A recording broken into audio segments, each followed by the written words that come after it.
Peux-tu comprendre cette histoire? Reste jusqu'à la fin pour te tester. Maya avait toujours rêvé d'étudier à l'étranger, mais elle n'avait jamais imaginé que cela arriverait vraiment. Quand son université a annoncé un programme d'échange linguistique avec une école à Barcelone, elle a postulé immédiatement. 3 mois plus tard, elle se retrouva dans un avion, serrant son passeport et essayant de calmer son cœur qui battait la chamade. Et si personne ne me comprend, pensa-t-elle nerveusement tandis que l'avion descendait à travers les nuages. À l'aéroport, un jeune homme joyeux tenait une pancarte avec son nom écrit en lettres colorées. Tu dois être Maya. Je suis Carlos, ton partenaire d'échange, dit-il avec un sourire chaleureux. Son anglais était bien meilleur que son espagnol, ce qui la fit se sentir à la fois soulagée et embarrassée.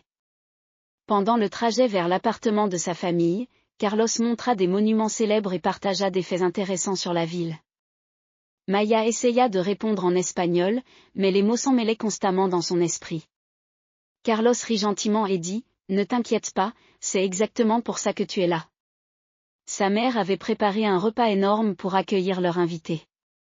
La table était couverte de plats que Maya n'avait jamais vus auparavant. En Espagne, nous croyons que la nourriture rapproche les gens, expliqua la mère de Carlos. Maya hocha la tête et goûta à tout, même si certaines saveurs la surprirent. Après le dîner, Carlos lui montra la petite chambre où elle dormirait le semestre suivant. Les murs étaient décorés d'affiches de musiciens et de footballeurs que Maya ne reconnaissait pas. Elle défit sa valise et posa une photo de sa famille sur la table de nuit. Regarder leur visage lui donna à la fois le mal du pays et la détermination de tirer le meilleur parti de cette opportunité. Le lendemain matin, Carlos l'accompagna à l'école de langue où ils étudieraient ensemble. Le bâtiment était un ancien manoir qui avait été converti en un centre éducatif moderne. Des étudiants du monde entier se rassemblaient dans la cour, parlant diverses langues. Maya entendit du français, de l'allemand, du japonais et plusieurs langues qu'elle ne pouvait pas identifier. Leur professeure, Madame Vidal, était une grande femme aux cheveux argentés et à la présence imposante. Dans cette classe, nous ne parlons qu'espagnol, annonça-t-elle fermement le premier jour. Maya sentit son estomac se nouer, mais elle remarqua que les autres étudiants semblaient tout aussi nerveux. La première semaine fut incroyablement difficile pour tout le monde. Maya fit d'innombrables erreurs, mélangeant les temps des verbes et oubliant le vocabulaire de base. Mais le professeur Vidal était patiente et les encourageait à apprendre de leurs erreurs. Faire des erreurs n'est pas un échec, leur rappelait-elle souvent. C'est le chemin vers la maîtrise. Lentement, Maya commença à comprendre plus qu'elle ne l'avait prévu. Elle commença à reconnaître des schémas dans la langue qu'elle n'avait pas remarqués auparavant. Carlos l'aidait à s'entraîner chaque soir après le dîner, corrigeant sa prononciation avec de douces suggestions. Sa jeune sœur, Lucia, rejoignait souvent leur séance d'études et riait de l'accent de Maya. Au lieu de se sentir vexée, Maya rit avec elle et demanda à Lucia de lui apprendre des expressions argotiques. À la 3e semaine, Maya pouvait commander de la nourriture au restaurant sans montrer le menu. Elle réussit même à avoir une brève conversation avec la dame âgée qui vivait à côté. Ces petites victoires lui donnèrent la confiance de se dépasser. Le programme d'échange organisait des excursions le week-end vers les villes voisines et les sites historiques. Maya visita d'anciennes ruines romaines, des châteaux médiévaux et des villages de montagne à couper le souffle.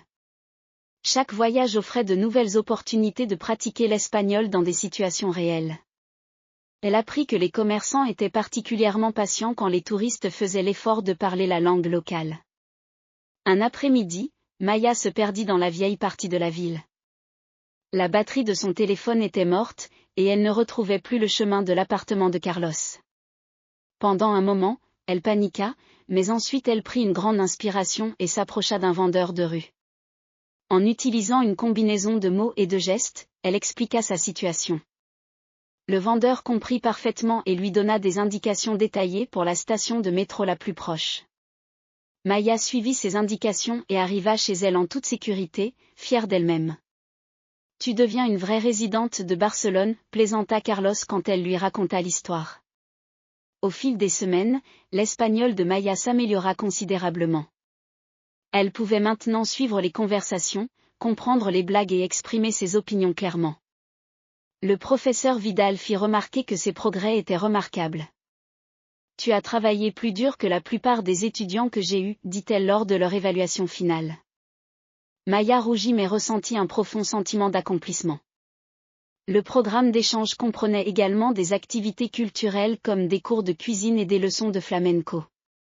Maya découvrit qu'elle n'avait absolument aucun talent pour la danse, mais elle l'apprécia quand même. Ses tentatives de cuisine furent plus réussies, et elle apprit à préparer plusieurs plats traditionnels. Elle se promit qu'elle ferait une paella pour sa famille quand elle rentrerait chez elle. L'amitié entre Maya et Carlos se renforça de jour en jour. Ils partagèrent des histoires sur leur pays, leurs rêves et leurs peurs. Carlos avoua qu'il avait été nerveux à l'idée d'accueillir une étudiante étrangère. J'avais peur que nous n'ayons rien en commun, admit-il. Mais j'avais complètement tort. Maya acquiesça et réalisa que l'amitié pouvait franchir toutes sortes de frontières. Lors de sa dernière nuit à Barcelone, la famille de Carlos organisa une fête d'adieu. Des amis de l'école de langue vinrent, et même le professeur Vidal fit une apparition. Tout le monde dansa, mangea et célébra jusqu'à tard dans la nuit. Quand vint le moment de dire au revoir, Maya lutta pour retenir ses larmes. Ce n'est pas un adieu, dit Carlos en la serrant fort dans ses bras. C'est juste en attendant de nous revoir. À l'aéroport le lendemain matin, Maya pensa à tout ce qu'elle avait vécu. Elle était arrivée en tant qu'étudiante nerveuse qui pouvait à peine commander un café en espagnol. Maintenant elle partait comme quelqu'un qui avait découvert que les langues sont des ponts reliant les cœurs et les esprits.